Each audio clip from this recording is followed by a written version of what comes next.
తాకట్టులో ఉన్న బంగారాన్ని విడిపించి ఆ రోజు ఆన్లైన్ రేటుకే మేము కొంటాం. Sharma gold company. స్వామి, ఇప్పుడు ఆడపిల్ల పెద్ద మనిషి అయ్యేటప్పుడు కొద్ది రోజులు పక్కకు కూర్చోబెట్టి ఆ తర్వాత దాన్ని ఒక పెద్ద పండుగలాగా చేస్తూ ఉంటారు. ఎందుకు అలా చేస్తారంటారు? మీరు అడిగారు కదా పండగ ఎందుకు చేస్తున్నారంటే, అది పండగ కాదు తల్లి, పెళ్ళి. 12వ రోజు పెళ్ళి అయిపోయేది అప్పుడు.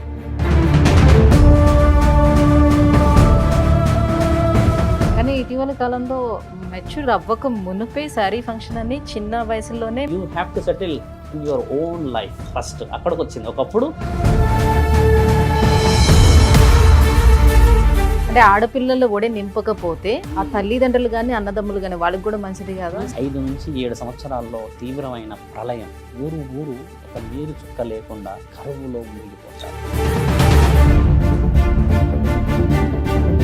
వైదవ్యం వచ్చిన తర్వాత కూడా జుట్టు తీయించుకోకపోతే ఆ భర్త యొక్క ఆత్మ పరలోకానికి వెళ్లకుండా ఉంటున్నట్టుగా అని చెప్పి తీయద్దు అంటే వీళ్ళందరూ ఎవరు తీసేది? ఈవిడ రాయి తీసుకొని కొట్టిందంటే నువ్వు ఎవరు తీయని కనిపిస్తావా?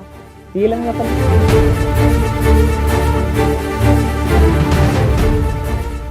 నమస్కారం, సుమన్ టీవీకి స్వాగతం. మన సనాతన ధర్మంలో స్త్రీ అనే అంశంపై మనకున్నటువంటి సందేహాలను నివృత్తి చేసేందుకు మనతో పాటు ఉన్నారు శివరుద్ర స్వామీజీ. గురుగారు నమస్కారం అండి. నమస్కారం తల్లి. స్వామి, ఇప్పుడు మన సంస్కృతి సాంప్రదాయాలలో ఆడవాళ్ళకి సంబంధించినటువంటి కొన్ని రిస్ట్రిక్షన్స్ ఏవైతే ఉన్నాయో వాటికి సంబంధించినటువంటి సందేహాలని అడగాలనుకుంటున్నాను. అడగొచ్చమ్మా, అడగండి. స్వామి, ఇప్పుడు ఆడపిల్ల పెద్ద మనిషి అయ్యేటప్పుడు కొద్ది రోజులు పక్కకు కూర్చోబెట్టి ఆ తర్వాత దాన్ని ఒక పెద్ద పండుగలాగా చేస్తూ ఉంటారు. ఎందుకు అలా చేస్తారంటారు? బలమైన ప్రశ్న. చూడమ్మా, ఇప్పుడున్న ఈ సమాజానికి కావాల్సిన ముఖ్యమైన ప్రశ్నే. ఎందుకంటే ఒక స్త్రీని కూర్చోబెట్టే ఆ తరుణం అనేది మన దగ్గర అంగరంగ వైభవంగా జరుగుతుంది. అయితే ముఖ్యంగా మీరు తెలుసుకోవాల్సింది ఏంటంటే అమ్మా, ఇప్పుడు చాలామంది ఏంటంటే చరిత్రలో దాగిన అత్యంత విలువైన, అంటే మనకు పవిత్రమైన రోజులు, అప్పట్లో ఇంత ఆధునికత లేని రోజుల్లోనే అంగరంగ వైభవంగా పండగ చేసేవాళ్ళు. ఇప్పుడు ఏంటంటే కొంచెం మోడర్న్గా వచ్చాం.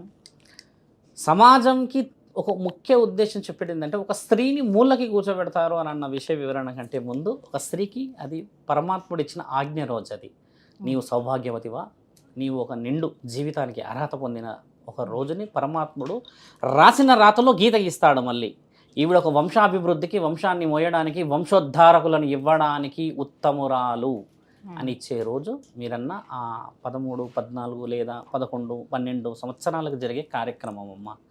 అయితే మీకు గుర్తుందా అమ్మ, చాలా చాలా చాలా చాలా స్త్రీలకి ఉన్న ప్రశ్న ఏంటంటే, అలా కాగానే మేనత్తలు కానీ మేనమామలు కానీ లేదా కొంచెం పెద్ద వయసు పడిన వాళ్ళు నాన్నమ్మలు అమ్మమ్మలు వచ్చి కూర్చోబెడతారు. కూర్చోబెట్టి కొన్ని ఆహార నియమాలు చెప్పి కొన్ని వేపకమ్మలు కానీ ఇంకేదైనా కానీ చలవ ఉండడానికి అని పెడతారు. దీంట్లో అంతరార్థం ఏంటంటే అమ్మ, మూలకి కూర్చోబెట్టే తంతు లేదు మన భారతదేశ భూమండలంలో. ఎందుకు లేదు, అసలు ఎందుకు కూర్చోబెట్టాలి అనేది మన తంతుల్లో చాలామందికి స్త్రీలకు తెలియదు. ఒకప్పుడు ఏంటంటే అమ్మ, బట్టలే లేని రోజులు. అంటే స్త్రీ పుట్టి, మన మానవ జన్మ పుట్టి కొన్ని కోట్ల సంవత్సరాలు జరిగింది మనకు తెలిసి. అప్పుడు బట్టలే లేని ఆ క్షణంలో ఈ తాటాకులతో ఉండే పెద్ద పెద్ద మట్టలు అంటారు, తాటి మట్టాలు అంటారు కదా తల్లి, ఆ తాటి మట్టలన్నిటినీ ఒక దగ్గరికి చేర్చి కూర్చోబెట్టేవాళ్ళు. కూర్చోబెట్టేస్తే అంటే ఫ్రెష్గా తెంపుకొని వచ్చేవాళ్ళు. అప్పట్లో తెంపుకునే అంత వీరులు కూడా చాలా హడావిడి చేసేవాళ్ళు ఉండేవాళ్ళు. తెంపుకొచ్చేసి ఆ ఫ్రెష్గా ఉండే ఆ గ్రీన్ లీవ్స్ మీదనే కూర్చోబెట్టేసేవాళ్ళు. ఎందుకు కూర్చోబెట్టేవాళ్ళు అని అంటే అమ్మ, ఆ తరుణంలో ఈవిడ తిరగకూడదు. ముఖ్య ఉద్దేశం అది. ఎందుకంటే అమ్మ, ఒక బ్లడ్ ఫ్లో అనేది జరుగుతున్న ఆ సమయం, ఇల్లంతా లేదా వాకిలంతా కానీ శరీరం మీద బట్టలు లేని రోజులు అప్పట్లో. కాబట్టి ఆ విషయ వివరణ ఈవిడంతా తిరగకూడదు అన్న ఉద్దేశపూర్వకంగా కూర్చోబెట్టేవాళ్ళు మూలకి. అంతకు మించి శాస్త్రజ్ఞానాల్లో ఎక్కడా ప్రస్తావన రాసిపెట్టి లేదు. ముఖ్యమైన ఉద్దేశం ఏంటంటే, ఒక స్త్రీ మూలకు కూర్చోబెట్టాలి కానీ ఒక స్త్రీ ఆ యొక్క విషయం పరీక్ష తీసుకోవాలి అంటే కారణం, ఈవిడ ఇల్లు పరిశుభ్రంగా ఉన్న దగ్గర ఆ రక్తస్రావం జరిగితే కొంచెం ఆ యొక్క పవిత్రతకి ఇబ్బంది జరుగుతుందేమో అని. అప్పట్లో అలికేవాళ్ళు కదా తల్లి భూమి మంచిగా. వాళ్ళు ఎలా అలికేవాళ్ళు, ఆ కల్లాపు చల్లిన ఇల్లు ఒక దేవాలయంతో సమానంగా ఉండేది.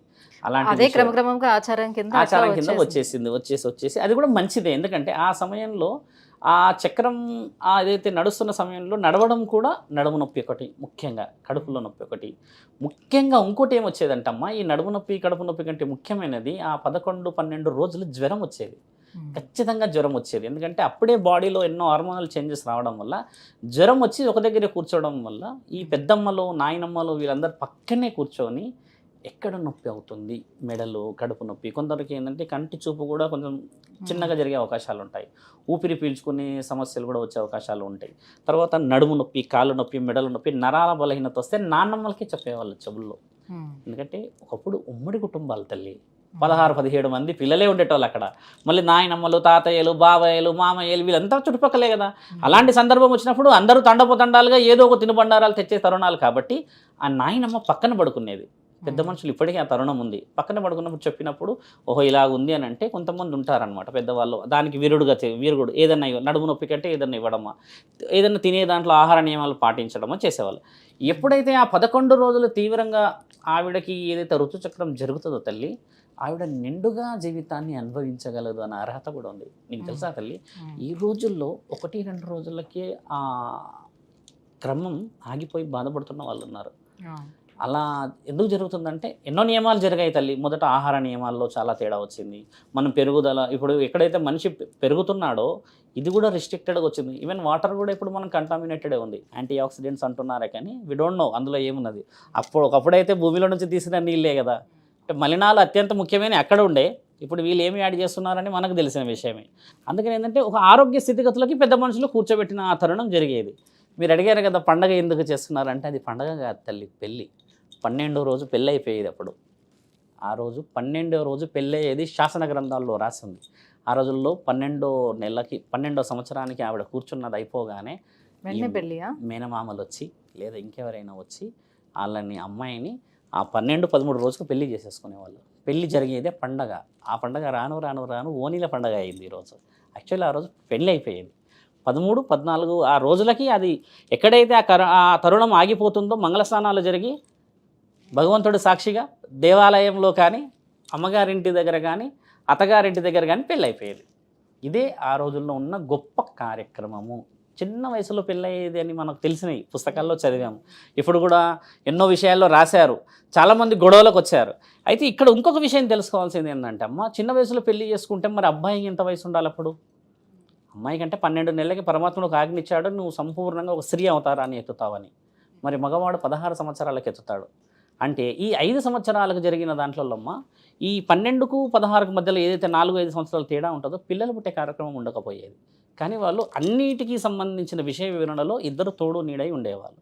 అంటే తోడు నీడ అంటే ఈ రోజుల్లో చాలా మైక్రో లెవెల్గా ఆలోచన చేస్తే అమ్మ, మనం ఇక్కడ కంట్రోల్ లేక చాలా లాస్ అవుతున్నాం.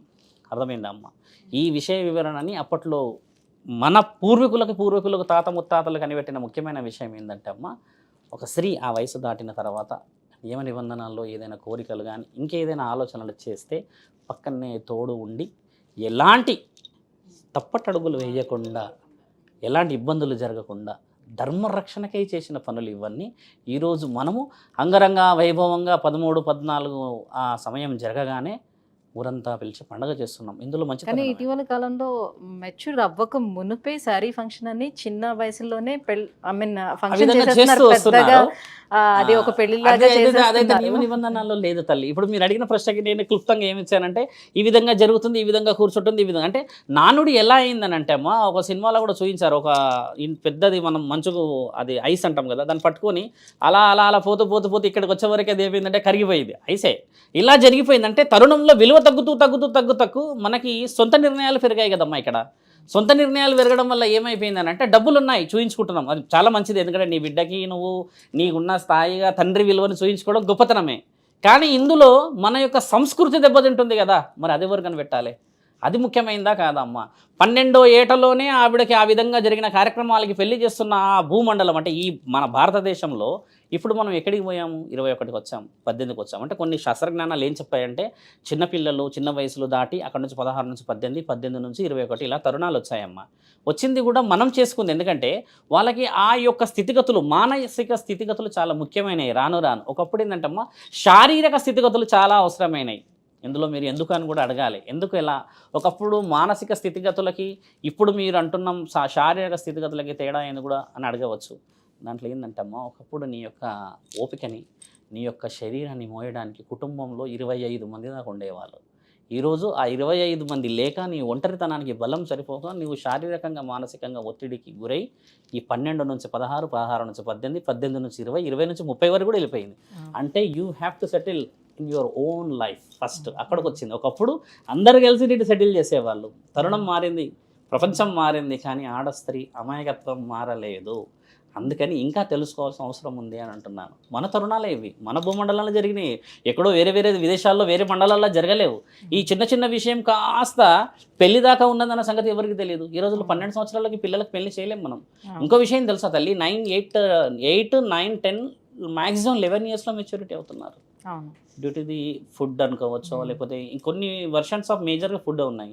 దానికి కారణాలు కూడా మనం చెప్పుకోవచ్చు. ఓపికలు మొదట మనకి చేసుకునే తరుణాలు లేవు, ఎవరి షెడ్యూల్లో వాళ్ళు ఉన్నారు కదమ్మా. కాబట్టి ఆడశ్రీ ఆ రోజు అమాయకత్వంగానే గొప్ప జీవితాన్ని తీసుకున్నప్పుడు పరమాత్ముడు వచ్చి రాస్తాడు, ఈవిడకి సౌభాగ్యవతి అర్హత ఉందా లేదా, ఎంతమందిని కనవచ్చు, ఎంతమంది జీవితాలను నిలబెట్టవచ్చు అని. ఒక ఆడపిల్ల ఒక మగపిల్లవాడికి అమ్మ మన శాస్త్ర గ్రంథాల్లో విలువైన ఒకే ఒక్క సమాచారం ఏంటంటే 16 వరకు ఈయన తోడు, 16 తర్వాత ఈమె ఆయనకు తోడు. అంటే 12 సంవత్సరాలకి ఈవిడ మెచ్యూరిటీ మీరు అన్న కరెక్ట్ అయితే అమ్మ, వీళ్ళే వచ్చి ఏం అడిగేవాళ్ళు తెలుసా అమ్మ, దానం అడిగేవాళ్ళు. అన్ని దానాల్లో గొప్ప దానం ఏంటంటే అమ్మ, నీకు నాకు తెలిసి కన్యాదానం. మరి కన్యాదానం ఎలా జరిగేది, అసలు కన్యాదానం ఎందుకు చేయాలి? ఒక కుండలో కానీ లేకపోతే ఒక ఏదైనా ఒక సంచిలో కానీ వజ్రవైడూర్యాలు వేసి ఇవ్వచ్చుగా. ఏది కోల్పోతుంది అంటే ఒక స్త్రీ అమ్మ ఎంత విలువైన వజ్రాన్ని తీసుకొని వచ్చినా దానికి 10 రెట్లు వజ్రాన్ని తేవచ్చు, కానీ కన్యని మాత్రం తీసుకొని వెనక్కి రాలేవు మళ్ళీ. అందుకని కన్యాదానం గొప్పది మన ఈ శాస్త్ర గ్రంథాల్లో రాసి ఉంది. ఏ విదేశాలన్నా తీసుకో, ఇప్పుడు అత్యంత ప్రాచుర్యం చెందిన ఏ మండలంలోనే తీసుకో అమ్మా. ఒక స్త్రీ ఒక ఇంటికి ఇచ్చిన తర్వాత నీవు మళ్ళీ తీసుకొని అదే పవిత్రతని, అదే మంచి మనస్సుని, అదే ఆలోచనలని తీసుకురావడానికి శివుడికి కూడా అర్హత లేదు. అందుకే కన్యాదానానికి మన భూమండలంలో ఉన్న విలువ. ఓ అన్న ఓ చెల్లి ఇద్దరు గొడవపడి ఓ తరుణంలో మామూలు విషయాల్లోనే చాలా దూరం వెళ్ళిపోయారు. నీకు ఆ విషయం కూడా చాలా సందర్భం కాబట్టి చెప్తున్నాను. అన్న బిడ్డ పుట్టింది అన్నకి. బిడ్డ పుట్టిన తర్వాత అన్న బిడ్డ ఈవిడకి ఏమవుతుంది, అత్త కోడలు. జనరల్గా ఏంటంటే అన్న పిల్లలు తమ్ముడు పిల్లలు అంటే ఈ మేనత్తలకి నువ్వు చెప్పినా చెప్పకపోయినా పోలికలు వస్తాయి. ఆ పంచాయతీలు అన్నిటి వేరేలా ఉంటాయి. మేనమామలకు కూడా పోలికలు వస్తాయి కదా. దూర ప్రాంతంలో అమ్మ ఉండేసరికి తెలుస్తుంది ఇట్లా బిడ్డ పుట్టిందని. ఏదైనా సందర్భానికి పిలుస్తాడేమో అన్న అని ఎదురు చూస్తే పిలవరు. తర్వాత 12వ ఏట నీ అన్న ఈ కార్యక్రమం జరిగినప్పుడమ్మా ఈవిడ ఇంటికి రావాలని అంటే అర్హత ఇవ్వడం కుదరదు, మా అన్న కోపంలో ఉంటాడు, నన్ను రానివ్వడు అన్న బాధ నీవేం చేస్తుందంటే కన్యాదానం అయితే చేయక తప్పదు కదా, భిక్షకి పోతే మా అన్న నన్ను తప్పు పట్టలేడు కదా అని చెప్పేసి ఈవిడ ఏం చేస్తుంది, 12వ రోజు వరకు ఆ ఊరి పొలిమేరలను ఉండి 12వ రోజు వచ్చి కొంగు చాపుతుంది తల్లి ఇలా భవతి భిక్షాందేహి అని అనగానే అందరూ హడావిడిగా వస్తారు. తెలిసిన వ్యక్తి భవతి భిక్షాందేహి అంటే అప్పట్లో ఏంటంటే పంచాయతీలు బాగా జరిగేవి. అందరూ ఊర్లో ఉన్న వారికి ఒక కొత్త వ్యక్తి రాగానే కనబడేది. అమ్మో వీళ్ళింటికే వచ్చింది వీళ్ళ చెల్లి, ఇప్పుడు ఏం జరగబోతుందో, మన ఆచార నియమాలు ఏమవుతున్నాయో అని పెద్ద మనుషులు ఎదురు చూపు. అప్పట్లో పెద్ద మనుషులకి ఎదురు చెప్పే వాళ్ళు లేరు. ఈయన గారు ఇవ్వలేడు, పగ 15-12 సంవత్సరాల పగ, ఏమీ అనలేడు.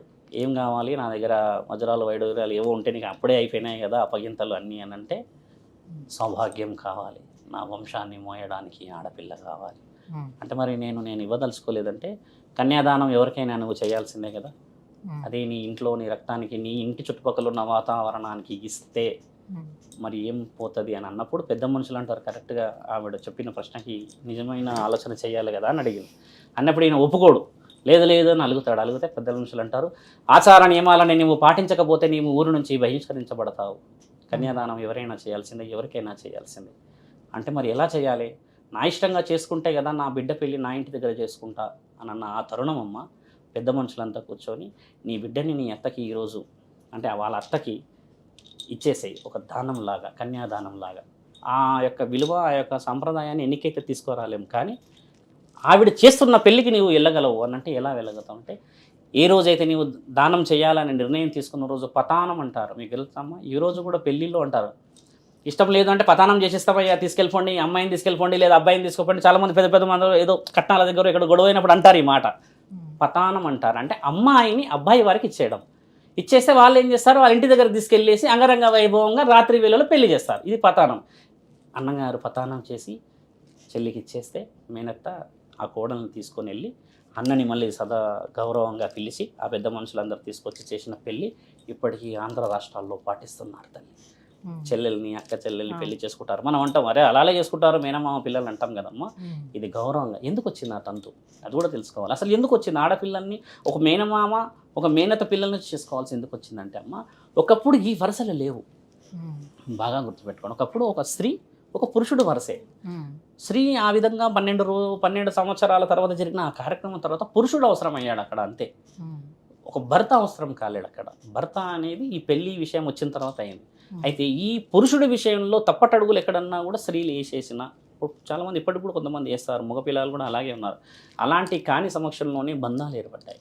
ఈ బంధాలు ఎందుకు ఏర్పడ్డాయంటే మన ఇంటిలో మనం వాడే ఉంటే ఎక్కడికి పోయి ఎవడో పురుషుడు ఎక్కడో ఎవడో ఏమవుతుంది ఈమె జీవితం. అప్పట్లో ఏంటంటే దారుణమైన అడవి తల్లి. ఒక ఊరికి పోవాలంటే మార్నింగ్ అవర్స్ జర్నీ చేసి ఆ ఊర్లోనే ఉండాలి, నెక్స్ట్ డే మళ్ళీ మార్నింగ్ వెళ్ళాలి. ఇప్పుడున్నంత అడ్వాన్స్గా లేదు కదా. అందుకని తెలిసిన వాళ్ళకి ఇచ్చుకోవడంలోనే నా బిడ్డని రక్షించబడడం అనేది ధర్మనానుడే అందులో దాగి ఉంది. ఈ రోజుల్లో చాలా చిన్న మాట అంటారు, ఆస్తి కోసం వాళ్ళ ఆస్తులు బయటికి పోకూడదని అందులోనే తింపుకుంటారు ఆడపిల్లని అంటారు. అది ముమ్మాటికి తప్పు తల్లి. అలా ఆడపిల్ల అత్యంత ముఖ్యమైన ఆస్తి, కన్యాదానం. అంతకంటే విలువైన ఆస్తి ఏమున్నది బయటికి పోవడానికి?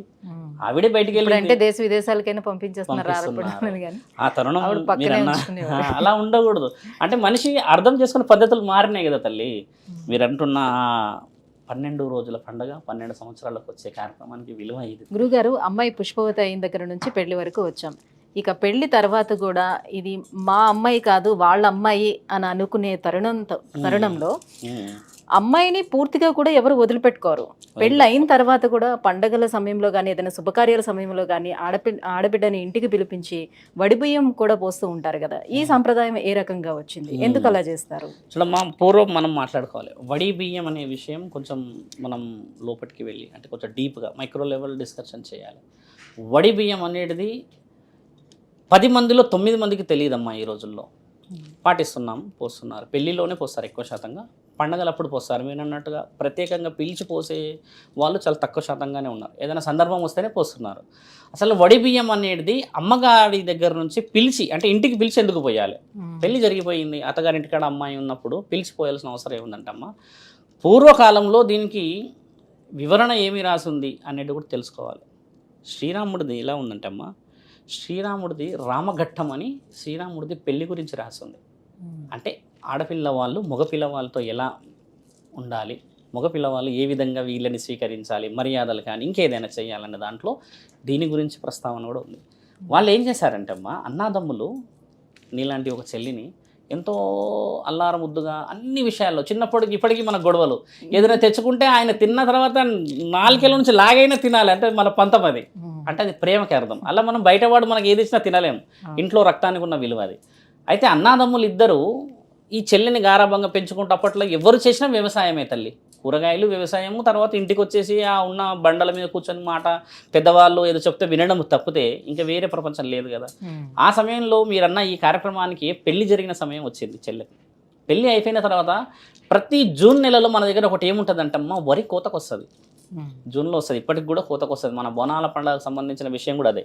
ఆ కోతకు వచ్చిన తర్వాత అన్నదమ్ములు ఏం చేసుకునే వాళ్ళు చిన్నప్పటి నుంచి పంచుకొని తినే అలవాటు కదా. కాకపోతే ఆ పంచుకున్న దానికి అప్పటికి విలువ లేదు, ఎందుకంటే ఇంట్లోనే ఉన్నారు కాబట్టి ఒక మనిషి యొక్క వ్యత్యాసం కనబడలేకపోయింది. ఇక్కడ ఏమైపోయింది, చెల్లి పెళ్ళి జరిగిపోయి అత్తగారింటికి వెళ్ళిన తర్వాత ఆ వరిని కోసే సమయానికి ఇంటికి తీసుకొచ్చి ఆ బస్తాలన్నీ తీసిపెట్టే సమయానికి చెల్లె విలువ కనబడిపోయింది. 1, 2, 3 ఈ విధంగా జరిగేది. నాన్న కూడా అదే చెప్పేవాడు కదా, అరే మీ ఇద్దరుగా వెళ్ళేటప్పుడు చెల్లెతో పాటు వెళ్ళాలి, చెల్లెనేమో ఇబ్బంది పెడితే మీ ఈపులు వలుగుతాయని ఇప్పటికి అంటాం. ఆ విధాన్ని అన్నదమ్ములు మిస్ అయిపోయారు. అయ్యే చెల్లె మిస్ అయిపోయింది, ఈ సంవత్సరం మాకు తీరని అదొక బాధలాగా ఉంది అని చెప్పేసి ఏం చేస్తారంటే, అలా ఏమున్నది అవన్నీ 7 ఎద్దుల బండులు తీసుకొని చెల్లె దగ్గరికి తీసుకొని వెళ్తాం ఈ వరి అంతా అని తీసుకొని మెల్లగా బయలుదేరుతారు అన్నదమ్ములు. బయలుదేరేసేసి అత్తగారింటి కాడ అమ్మ ఇట్లా మేము ప్రతి సంవత్సరం చేసుకునే ఈ కార్యక్రమంలో ఎందుకో ఏదో మనసుకు లోటు అనిపించినందుకు చెల్లెకి తీసుకొచ్చామని అంటే మామయ్య గారు మందలిస్తారు. ఏమయ్యా మాకేమన్నా ఆస్తి అంతస్తులో తక్కువ ఉన్నాయా, తీసుకొని ఇక్కడ దాకా వచ్చాము, 4 చూస్తున్నారు, ఇప్పుడు ఊర్లో మీరు 7 బండ్లు వచ్చారు అది ఇది అని అన్నప్పుడు, లేదు చెల్లెకి ఇచ్చి వెళ్దామని వచ్చామంటే అక్కడ వేసేసి వెళ్ళండి అది అని చెప్తే గుమ్మాల్లో వేయించుకొని వెళ్ళిపోయే తరుణం. చెల్లెని మాట్లాడినారు వాళ్ళు. అంటే ఈయనకి అత్తమామలు కొంత చిన్న చూపు అనిపిస్తుంది కదా అలా తీసుకొచ్చి ఇవ్వడం. అంటే మా దగ్గర లేదా మీ చెల్లెని చూసుకోవట్లేవు అన్న మాట ఎప్పటికి వస్తుంది కదా. అలా వచ్చిన ఆ తరుణం వీళ్ళు మరి ఇంకో సంవత్సరం కూడా అలానే వస్తారు, మా చెల్లె కదా ఏమవుతుందని. వచ్చినప్పుడు హెచ్చరికిస్తారు వీళ్ళు చాలా తీవ్రంగా. ఇద్దరు అన్నదమ్ముల్ని గుమ్మం లోపలికి రానియకుండా అవమానపరుస్తారు. ఇంకోసారి వచ్చారంటే మర్యాద తగ్గదు మీకు, మీరు అలా రాకూడదు మా దగ్గరికి, మీ చెల్లెని కావాలంటే తీసుకెళ్ళిపోండి, ఈ బియ్యాలు ఏమున్నాయి అన్నీ అక్కడే పంచుకోండి, ఇక్కడికి రాకూడదు, అన్నీ ఇచ్చేసారు కదా, అన్నీ చేసేసారు కదా, మీరు మళ్ళీ వచ్చి ఇట్లా మమ్మల్ని ఇబ్బంది పెట్టకూడదు, కావాలంటే మీ చెల్లెనే పంపిస్తాము, ఆవిడతో ఇచ్చి పంపించడం, కానీ మీరు మాత్రం తీసుకురావడం మాకు అవమానకరంగా ఉంది అని కొంచెం తీవ్రంగా హెచ్చరిస్తారమ్మా. హెచ్చరిస్తే వీళ్ళు ఏం చేస్తారంటే అప్పుడు కూడా అక్కడ పెట్టేసి వెళ్ళిపోయి ఒక లేఖ పంపుతారు చెల్లెకి, ఇకపై మేము రాలేము, ఎందుకంటే వచ్చిన ప్రతిసారి మమ్మల్ని కొద్దిగా తక్కువగా చేసి మాట్లాడుతున్న ఆ తరుణం, మేము లేని సమక్షంలో నీకు ఎలాంటి చిన్న పెద్ద తేడా లేకుండా ఏదన్నా అవమానాలు జరిగితే మేము భరించలేము, ఎలాగో నీవు శ్రీమంతానికి వస్తావు కదా, కావాల్సిన మర్యాద మేము చేస్తాం అని అన్న తర్వాత ఈమె మళ్ళీ లేఖ పంపుతుంది. సరే అన్నయ్యలారా బాగుండండి అని చెప్పిన తర్వాత అమ్మ ఈవిడని పంపించరు ఇంకా, ఎందుకంటే కొంచెం పంపించాలన్న రూల్ కూడా లేదు. అత్తగారింటికి వెళ్ళిపోయిన తర్వాత ఆస్తి అంతస్తు అంతా అమ్మాయికి అదే కదా తల్లి, సౌభాగ్యం అంటేనే నిజమైనది అది. అలా వీళ్ళు పడుతున్న ఆ బాధని పరమాత్ముడు ఇచ్చిన ఆజ్ఞకి ఆకాశవాణి వినబడుతుంది. ఏ రోజైతే వచ్చిన వరిని, వచ్చిన ధాన్యాన్ని, వచ్చిన సౌభాగ్యాన్ని, వచ్చిన లక్ష్మిని ధిక్కరించారో ఆ విలువ ఖచ్చితంగా మీకు తెలిసే తీరుతుంది అని వీళ్ళు పట్టించుకోరు. ఎందుకంటే కొంచెం అత్తమామలది ఇప్పటికీ పై చేయ కదా, ఆ విధంగా ఉన్న తరుణం. ఆ తర్వాత జరిగిన మహా ఉత్తమమైన ఒక చిన్న సంఘటన ఏంటంటమ్మా, 5 నుంచి 7 సంవత్సరాల్లో తీవ్రమైన ప్రళయం. ఒక స్థితి ఎలా వస్తుందంటమ్మా, ఊరు ఒక నీరు చుక్క లేకుండా, అన్నం ఒక ధాన్యం పండకుండా కరువులో మునిగిపోతారు. ఎంత ఇబ్బంది అవుతుందంటే ఎవరికైతే ఈ పెద్ద మనుషుల్లాగా బిహేవ్ చేశారమ్మా, ఆ కోడల్ని ఒక మాట అడుగుదామంటే కూడా సిగ్గు అనిపిస్తుంది. వాళ్ళకి ఏదైనా అడుగుదామా, ఈ అన్న వాళ్ళకి ఏదైనా కబురు చెప్తుందా, పంపించే అవకాశమా, లేకపోతే ఎలా చేద్దామనంటే మర్యాద తగ్గుతుందేమో కదా, అహంకారంగా మేము ప్రవర్తించాము. ఇలా ఈ తరుణం తీసుకొచ్చిన ఆ యొక్క ఉత్తమమైన సంఘటన చరిత్ర నాడులో రాసింది మళ్ళీ ఇది. అప్పుడు ఏం చేస్తారంటే ఈవిడని ఇంటికి తీసుకెళ్తే చెల్లి అడుగుతుంది కదా, మేము అడిగి మా యొక్క విలువని తగ్గించుకుంటే మళ్ళీ రేపటి రోజు బాగుండదని చూడడానికి వెళ్ళాము కదా అని చెల్లెని తీసుకొని వెళ్తే ఆ గుమ్మం దగ్గర చెల్లి చెప్తారు, తల్లి ఇలా అన్న నా ఒడి నింపవా అని. ఒడి నింపే చరిత్ర అనేది ఎందుకు తల్లి అని అడిగితే, ఊరంతా దుర్భిక్షంలో ఉంది, అత్తామామలకి ఏమీ లేదు, నా పెనిమిటి పొలిమేరలో ఉన్నాడు సిగ్గుతో రాలేక అన్నప్పుడు అంగరంగ వైభవంగా లోపలికి పిలిచి నింపిన ఒడి బియ్యం. అప్పుడు మళ్ళీ 7 బండ్లు వెళ్తాయి మళ్ళీ ఊరికి. అలా పరమాత్ముడి ఆజ్ఞ గట్టిగా నవ్వుతాడు నా తండ్రి పరమాత్ముడు. చూసావా ఒక ఆడపిల్ల వల్ల ఏమి జరిగింది, ఇంటికి వచ్చింది లక్ష్మీ స్వరూపం భార్య రూపంలో. కోడల రూపాన చూస్తే నీకు ఎప్పుడు లక్ష్మి కనబడదు, భర్త భార్యని లక్ష్మీ రూపంలో చూసేటప్పుడే లక్ష్మి కనబడుతుంది. అదే కోడలిని నీ బిడ్డలాగా చూస్తే నీ వంశాన్ని మోయడానికి వచ్చిన ఒక ఆది పరాశక్తి కనబడుతుంది. చాలా చిన్నగా చూసేస్తే అమ్మ ఈరోజు ఉన్నదని అహంకారం ఉన్నప్పుడు, ఒకరోజు మంచం మీద ఉన్నప్పుడు అదే కోడలు నీకు నిలువెత్తున అన్ని విధాలుగా నీ యొక్క సపర్యాలు చేసి మర్యాదను అన్నీ తీసుకున్నా కూడా విలువలేని రోజుల్లో ఈ ఒడి బియ్యం ఎత్తేసుకుంటున్న ఆడవాళ్ళు ఉన్నారు. ఎలా ఎత్తేసుకుంటున్నారు తెలుసా అమ్మ, చిన్న చిన్న పంతాలకి పిలుస్తలేరు ఆడవాళ్ళని ఒడి నింపడానికి, అస్సలు పిలవట్లేరు. 10 మంది ఫోన్ చేశారు మొన్న రీసెంట్గా నా ఇంటర్వ్యూ చూసి, ఒడి అనేది బియ్యం ఎత్తిపోసేసుకున్నాము స్వామి, అసలు మాకు కొంచెం అవమానంగా ఉంది, ఏం చేయాలి అన్న తరుణాలు ఉన్నాయి. నా దగ్గరకు వచ్చి కలిసిన వాళ్ళు ఉన్నారు. ఎలా ఎత్తేసారమ్మా అంటే, ఇదే చిన్న పెద్ద మాట, మేము కొంచెం లవ్ మ్యారేజ్ చేసుకున్నామనో, లేకపోతే మేము వాళ్ళు చెప్పిన మాట వినలేమనో, ఇలా కొన్ని చేసి ఒడి బియ్యం ఎత్తేసుకున్నాము స్వామి. ఒడి బియ్యం అనేది ఎత్తేసిన స్త్రీ ఎవరి ఒడి కానీ ఎలాంటి ఒక శుభకార్యాలకి పిలువరు తల్లి. ఇది మన దగ్గర ఉంది. ఈ విషయం కూడా నేను ఎలా కనిపెట్టానంటే, ఒక స్త్రీ నన్ను భిక్షకు పిలిచింది ఇంటికి, అన్నీ వండి పెట్టేసింది అక్కడ ఖమ్మంలో, అన్నీ వండి పెట్టేసింది. వేసుకోండి స్వామి అంటుంది. మేము ఎలా వేసుకుంటాం అంటే ఆమె వడ్డించి ఇలా పెట్టుకొని పక్కన కొంచెం సైడ్కి నుంచొని బాధపడుతుంది. వాళ్ళ పెనిమిటి చెప్తున్నాడు, వాళ్ళ అమ్మగారు ఇలా చేయలేరు స్వామి, అందుకని మీలాంటి సాధువులకి అన్నం పెడితే పాపం తలుగుతుందేమో అని బాధపడితే నేను చాలా బాధ అనిపించి, అలా ఏం కూర్చోదు తల్లి, అన్నం పెట్టేవాడే ముఖ్యమైనడు ఇక్కడ, నువ్వు ఇంకా నాకు కూర్చోబెట్టి ఇది ఒక బంతిలాగా పెట్టావు కదా, ఇది లేక ఎన్ని జీవులు మూగజీవులు చనిపోతున్నాయి ఈ రోజుల్లో అని చెప్పి మాట్లాడి మేము చెప్పాము ఇలా చేయాలి దీనికని. చాలామంది వడి బియ్యం తీసుకోకపోతే వాళ్ళు దేనికి అర్హత పొందరు. చాలామంది స్త్రీలు లోపట బాధపడతారు, చెప్పలేకుండా కొంతవరకు అటెండ్ అవుతారు కూడా. ఎందుకంటే అదొక జనరేషన్ కి అయితే అసలు తెలియదు. చాలా మంది కోల్పోతారు. అందులో మార్గం ఏముందంటే అమ్మ, దాన్ని చేయవచ్చు. ఇప్పుడు మేము గుడి కడుతున్నాం, కేదార్నాథ్ ఆలయం. ప్రతి స్త్రీ యొక్క ఒడి నింపడమే ముఖ్యమైన కారణం. ఆ రోజు మేము నిర్ణయించుకున్నాం కూడా, అదే రాసి పెట్టుకున్నాం కూడా. నేను డైరీలో రాసుకుంటాను కొన్ని సందర్భాల్లో. వడి నింపే కార్యక్రమాన్ని ఎవరైతే ఎత్తుపోతలు జరుగుతాయో వారికి సగౌరవంగా అదే కేదార్నాథ్ ఆలయంలో కూర్చోబెట్టి పట్టు వస్త్రాలు పెట్టి వడిని అంగరంగ వైభవంగా నా తండ్రి కేదార వాళ్ళిద్దరి సమక్షంలో చేయగలుగుతాం. అదే పుణ్యం. వేదాల్లోనే రాసింది, పరమాత్ముడికి మించిన ఎలాంటి విషయ వివరణల పైన ఆయనకు మించిన శక్తి లేదని. పెద్ద పెద్ద యాగాలు, పెద్ద పెద్ద మహాయాగాలే శివుడికి ఆజ్ఞతోనే పనిచేస్తాయి. అలాంటిది ఒడి కార్యక్రమం తండ్రి క్షమించేసి మళ్ళీ అవకాశం ఇయ్యాడంటారా? ఇప్పుడు తల్లిదండ్రులే పోయాలి అనేటిదే ముఖ్యమైనది తల్లి ఇక్కడ. అదే తల్లిదండ్రులు పోయకపోతే అన్నదమ్ములు పోయాలి. అన్నదమ్ములు లేని సమక్షంలో మేనమామలు, బాబాయిలు పోయాలి. రక్త సంబంధానికే విలువ ఇక్కడ, బాగా గుర్తుపెట్టుకోండి. సాక్షాత్తు శివుడు వచ్చినా సరే నీ ఒడి నింపితే నీకు మనశ్శాంతి రాదు. నీ సొంత రక్త సంబంధం ఉంటేనే విలువ వస్తుంది. అవునా కదా? పరమాత్ముడు ఇచ్చిన ఆజ్ఞలు తెలియవన్నీ. ఆ ఆజ్ఞలలో ఈరోజు మనం కోల్పోతుంది ఏంటంటే క్షణిక నిర్ణయాలు, క్షణిక ఆవేశాలలో చాలా విలువలను కోల్పోతున్నాం. ఒక స్త్రీకి ఎంత బాధ అనిపిస్తుంది? 5 సంవత్సరాలు అయింది, నన్ను పిలుస్తలేరు, ఒడి నింపుతలేరు.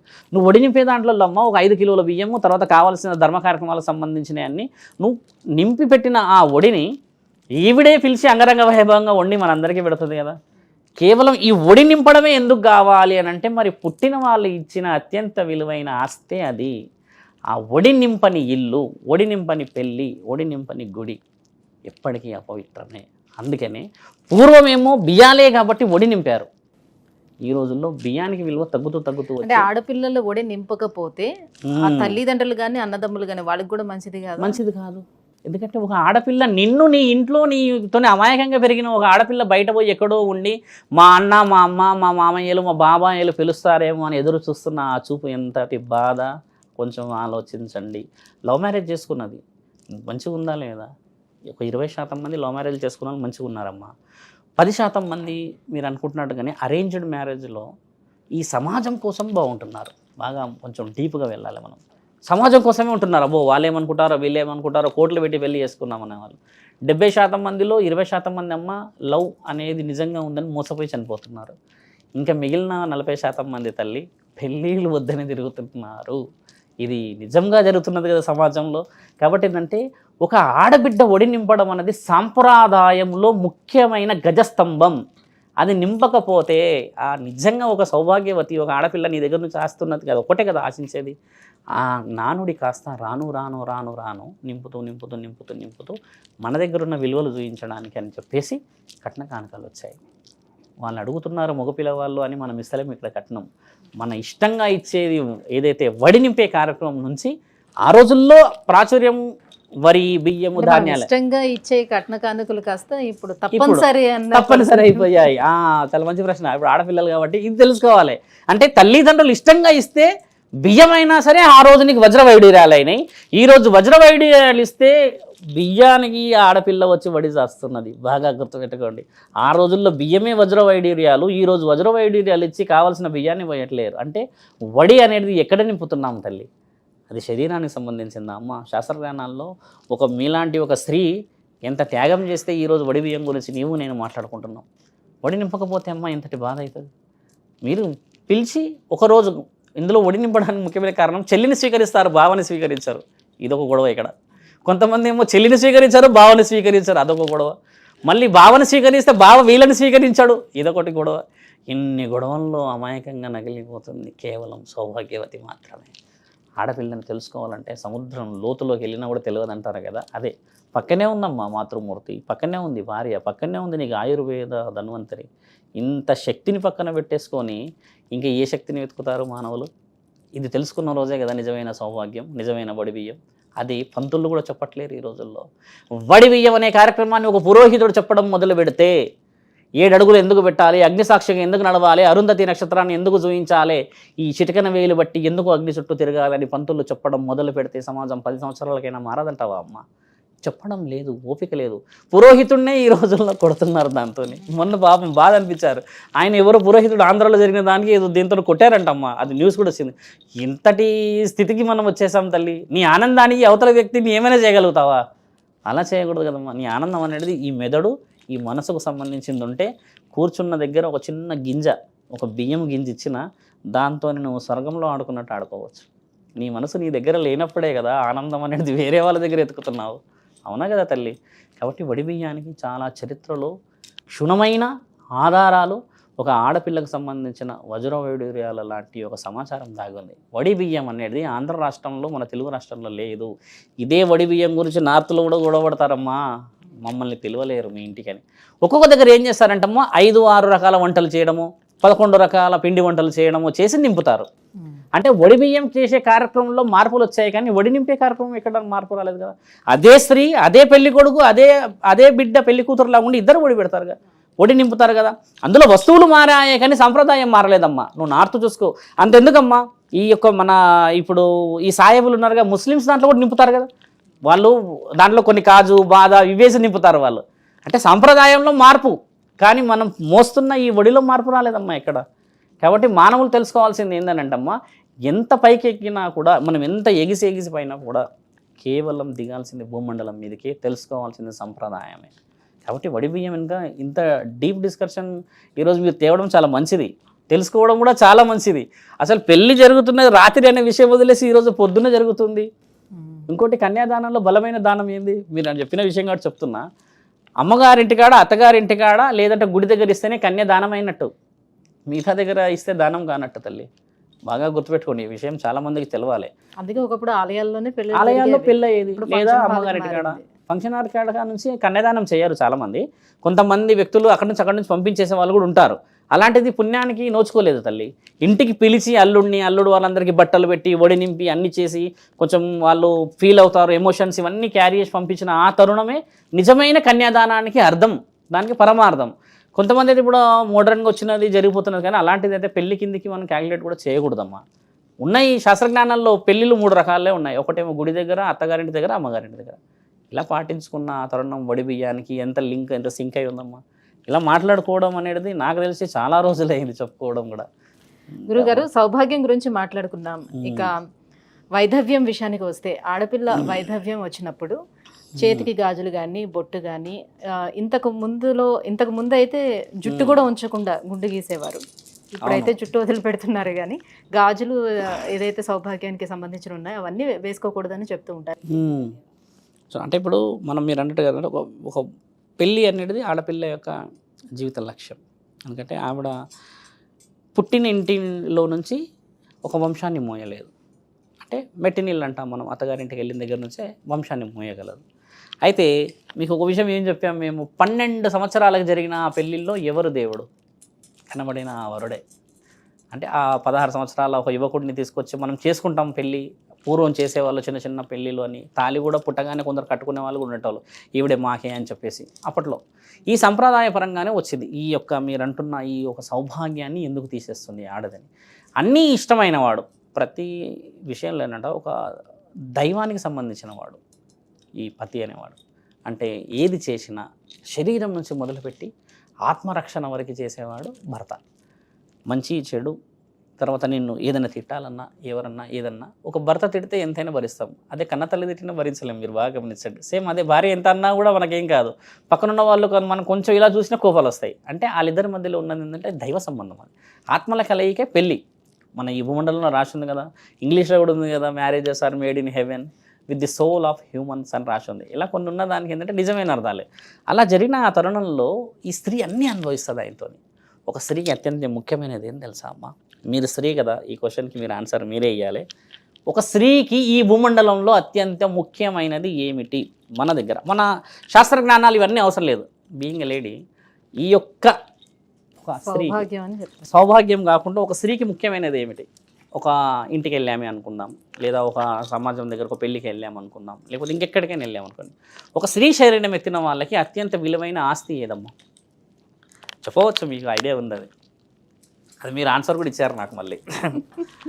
మీరు నవ్వే చిరునవ్వమ్మ అంటే అమాయకంగా నవ్వే నవ్వు ఎదుటి వ్యక్తిని చూసే ప్రేమ. మన భూమండలంలో మన ఇండియాలో తప్పితే నువ్వు వేరే ఎక్కడ పోయినా ఆర్టిఫిషియల్ నవ్వే. మన దగ్గర అమాయకంగా డీసెంట్గా అదేదో తెలియని ప్రపంచాన్ని తెలుసుకునే విధంగా నవ్వుతారు. అంటే మన చిరునవ్వుకి మన అమాయకత్వానికి చాలా విలువ ఉంది ఈ మన భూమండలంలో, భారతదేశంలో ముఖ్యంగా. కాబట్టి ఇవన్నీ స్వేచ్ఛగా చాలా చాలా ఫ్రీడమ్గా ఒక భర్త దగ్గరే చూపించగలరు. బాగా గుర్తుపెట్టుకోండి. అవునా కాదా? అంతే కదా. ఎంత లగ్జరియస్ లైఫ్ ఉండనివ్వండి, ఎంత దీనమైన స్థితి ఉండనివ్వండి, ఒక స్త్రీ ఒక పురుషుడి దగ్గర, ఒక పురుషుడు ఒక స్త్రీ దగ్గర ఈ పెళ్ళి అనే ఒక కార్యక్రమమే కానీ, ఒక జీవితం ప్రేమ అనే ఒక కార్యక్రమమే కానీ, వాళ్ళిద్దరి దగ్గర ఉన్న ఆ యొక్క కలయిక ఎక్కడా కూడా మళ్ళీ మన సందర్భాన్ని తెచ్చుకోలేము.